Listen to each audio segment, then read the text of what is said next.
Maqsad guruhda hammaga bir xil nagruska beriladi. Lekin ba'zi ayollar zo'r natija qiladi, ba'zilar umuman natija qila olmaydi. Bunga sabab nima? Bunun sababi asosan ayollarning organizm tuzilishiga bog'liq. Mana inson bilasiz, organizm muskul massadan, ya'ni asosiy organlari yurak, jigar, miya, ichak hammasi organlardan iborat. Bu organlar go'shtdan iborat. Go'sht deb tasavvur qiling.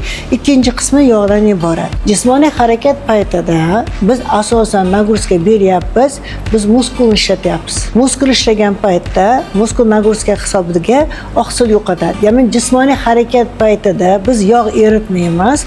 Asosan tanada muskul nagruskada ishlagan uchun oqsil yo'qotadi. Tasavvur qiling, mana fitnessdan oldin ayol kishi keldi, laham go'sht deb tasavvur qiling organlarni. Jismoniy harakatdan keyin mana shu organlari xuddi marinovka qilingan go'shtdek bo'lib qoladi. Asosiy ish mana shu yerda boshlanadi, natija qilishingiz. Ya'ni bu go'sht qayta tiklanish kerak.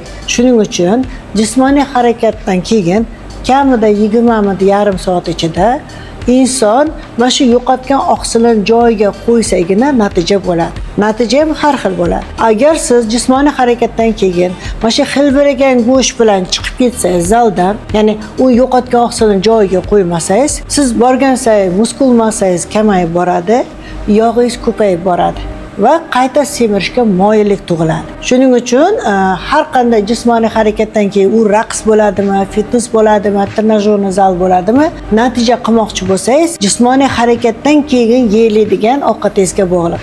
Ya'ni jismoniy harakatdan keyin albatta o'sadigan o'simlik oqsillardan yesangiz maqsadga muvofiq bo'ladi. Sportdan keyin yo'qotgan oqsilni joyiga qo'yish uchun, muskul massani o'stirish uchun, yog'larni eritish uchun halol sertifikatga ega bo'lgan Herbalife kompaniyasini proteinli kokteyllarini tavsiya qilaman. Siz sportdan keyin nima mahsulotlarni iste'mol qilyapsiz? Kommentariyaga yozib qoldiring.